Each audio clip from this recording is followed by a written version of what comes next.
Hi friends, అందరూ ఎలా ఉన్నారు? ఈరోజు నేను చెన్నై వచ్చాను అనమాట. అసలు ఇక్కడ వేట ఎలా చేస్తారు, ఏంటి, అసలు బోట్లు ఎలా ఉంటాయి, ఎన్ని బోట్లు ఉంటాయి, అసలు ఇక్కడ ఎక్కువ శాతం ఏ బోట్లు ఉన్నాయి, అసలు ఇక్కడ ఎలాంటి చేపలు పడుతుంటాయి, ఇక్కడ వేట విధానం ఎలా ఉంటుంది.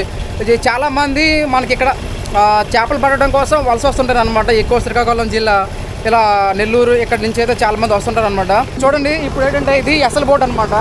ఈ బోటు అంటే చాలామంది బోటు చేపలు పట్టడం జీవన శైలిగా మార్చుకునే వాళ్ళకి ఏంటంటే ఈ బోట్ పైన డబ్బులు కట్టి ట్రైన్ అవుతుంటారు అనమాట. దీన్ని ఎసలు అంటారు ఇక్కడ చాలామంది.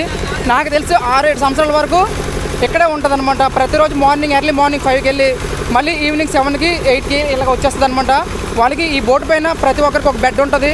అలాగే ఈ బోట్లో ఏంటంటే చేపలు చాలా ఎక్కువగా పడతాయి అనమాట.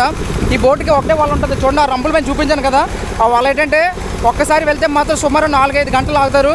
లాగిన తర్వాత అంటే అన్నిటికంటే బోట్లు ఏవైతే లాంగ్ వెళ్తాయి అనమాట, ఈ బోట్ చాలా ఎక్కువ లోతులు వేస్తారు. దీనికి చాలా పెద్ద చేపలు కూడా పడుతూ ఉంటాయి. ఫ్రెండ్స్, ఇప్పుడు నేను ఫిషింగ్ బోట్, అంటే ఇది ఒక ఫిషింగ్ బోట్ అనమాట. ఈ బోట్ పైన ఏంటంటే చాలామంది శాలరీస్ కట్టి ట్రైన్ అవుతుంటారు చేపలు పట్టడానికి. అసలు అంటే బోట్ల పైకి వెళ్ళి చేపలు ఎలా పట్టాలి ఏంటని అయితే ట్రైనింగ్ అయితే ఇస్తుంటారు అనమాట ఈ బోటు. ఈ బోట్ అయితే మీకు ఒకసారి బయట నుంచి అయితే చూపిస్తాను ఎలా ఉంటుంది ఏంటని అయితే. ఇక్కడ చాలామంది తెలుగు వాళ్ళు ఉంటారు అనమాట. తమిళనాడు అయినప్పటికీ తెలుగు వాళ్ళు చాలా ఎక్కువ మంది ఉంటారు ఇక్కడ. ఇక్కడ ఇన్ని బోట్లు ఉన్నాయంటే సుమారు నాకు తెలిసి ఒక 1000 బోట్లు పైగా ఉంటాయి. ఈ 1000 బోట్లలో ఎక్కువ అంటే 90% మన తెలుగు వాళ్ళు ఉంటారు. ఎక్కువ ఇక్కడికి మన శ్రీకాకుళం జిల్లా, నెల్లూరు, అలాగే విశాఖపట్నం నుంచి కూడా అక్కడ బోట్లు ఉన్నప్పటికీ ఇక్కడికి వస్తూ ఉంటారు అనమాట. ఇక్కడ ఒక్కసారి బోట్ నీటిలోకి వెళ్తే మాత్రం సుమారు అంటే 10 రోజుల నుంచి 25 రోజులు లేదా నెల రోజులు అయితే అవుతుంటుంది. ఇది 2 నెలల నుంచి 1వ నెల దాటిన తర్వాత 2 నెలల నుంచి మళ్ళీ 4వ నెల 15 వరకు ఇక్కడ బోట్లు సముద్రంలోకి వెళ్ళి వస్తూ ఉంటాయి. ఇక్కడ ఒక్కసారి వెళ్తే మాత్రం చేపలతో బోట్లు వస్తాయి అన్నమాట. ఖాళీ బోట్లు అయితే రావు. కొన్నిసార్లు అయితే బోట్లు అలాగే వస్తాయి. ఇక్కడ వారం రోజులు వేట చేస్తే సుమారు ఒక మనిషికి 15,000 నుంచి 20,000, 25,000, కొన్నిసార్లు ఏం లేకుండా కూడా వస్తుంటారు అనమాట.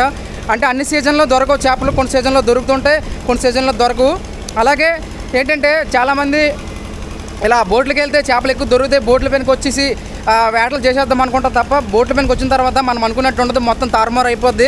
మన విజయనగరం కుర్రలతో బోట్ పైకి తీసుకెళ్ళాను కదా, అక్కడ చాలా దగ్గర అనమాట.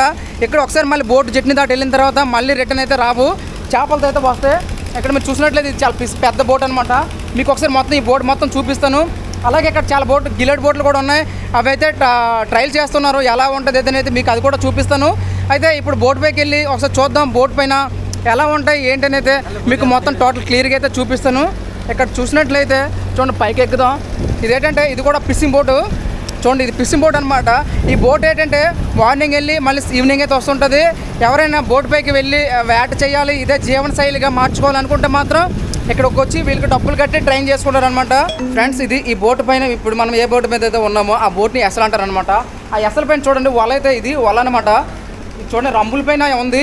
మామూలుగా అయితే రంబుల పైన ఉంటుంది, ఫిషింగ్ బోట్ల పైన అయితే రంబుల పైన ఉంటుంది, దీనిపైన అయితే రంబుల పైన ఉంటుంది. ఇక్కడ నుంచి మీరు చూసినట్లయితే అక్కడ కనిపిస్తుంది కదా, అదంతా ఏంటంటే ఈ గేట్లు తెరుచుకుంటాయి అనమాట. అక్కడ ఆ గేట్లు తెరుచుకొని ఇక్కడ నుంచి వాళ్ళైతే వెళ్తుంది. ఈ బోట్ గేట్ అంటే చాలా ఎక్కువ చేపలు పడతాయి ఫ్రెండ్స్. చూడండి ఎలా అయితే ఉందో. ఈ పై నుంచి వల వస్తుంది అనమాట. ఇక్కడ మీరు చూసినట్లయితే దానిపైన అయితే లాగుతుంటారు. చూడండి, అక్కడ కనిపిస్తున్నది కదా, అక్కడ నుంచి వల అనమాట అదంతా. ఇది చాలా పెద్ద బోటు. ఇక్కడ ఈ బోట్లో మనిషికి ఒక బెడ్ ఉంటుంది. అలాగే ఇంకొక వేరే బోట్ కూడా ఉంది, ట్రైన్ అయిన వాళ్ళకి ఏంటంటే తీసుకెళ్ళి వాళ్ళతో అయితే చేపల వేట చేపిస్తుంటారు. ఆ బోట్లు సుమారు వెళ్తే వారం లేదా 10 రోజులకి వస్తూ ఉంటాయి. ఆ బోట్లకి చాలా ఎక్కువ చేపలు పడతాయి, చాలా పెద్ద పెద్ద చేపలు కూడా పడతాయి. ఈ వలలోనే ఎలాంటి చేప అయినా సరే తప్పించుకోకుండా వెళ్ళలేదు, అసలు తప్పించుకొని వెళ్ళే అవకాశం అయితే ఉండదన్నమాట. ఈ బోట్ల పైన అలా ఉంటాయి ఈ బోట్లు. ఫ్రెండ్, చెన్నై మొత్తానికి ఇలాంటివి 2 బోట్లు ఉంటాయి అనమాట. ఇక్కడ చాలామంది దీన్ని ఎసల్స్ అంటుంటారు, ఎందుకంటే ఇవి ట్రైనింగ్ అయితే తీసుకెళ్తుంటారు కాబట్టి. ఇవి మీకు చెన్నై ఎక్కడ కనిపిస్తాయి అంటే ఫిషింగ్ హార్బర్, అలాగే 5 నెంబర్ జట్నీలు అయితే మీరు చూడొచ్చు. మీకు ఒకవేళ ఇంట్రెస్ట్ ఉంటే మాత్రం వాళ్ళకి మీరు కాంటాక్ట్ అవ్వండి ఫ్రెండ్స్. మీకు కూడా తీసుకెళ్ళి ట్రైనింగ్ అయితే ఇస్తారు. అలాగే మీరు ట్రైన్ అయిన తర్వాత వేరే బోట్కి అయితే పంపిస్తారు అనమాట. ఫ్రెండ్స్, ఇప్పటి వరకు మీకు ఈ వీడియో ఎలా అనిపించింది కామెంట్ చేయండి. అలాగే నచ్చితే మాత్రం లైక్ చేయండి ఫ్రెండ్. తర్వాత మీకు నెక్స్ట్ వీడియో వేరే బోట్ కోసం అయితే ఉంటుంది. ఆ బోట్ కోసం అయితే మీకు పూర్తిగా చూపిస్తాను ఫ్రెండ్స్. ఇంకా నెక్స్ట్ వీడియోలో మళ్ళీ కలుద్దాం ఫ్రెండ్స్. బాయ్.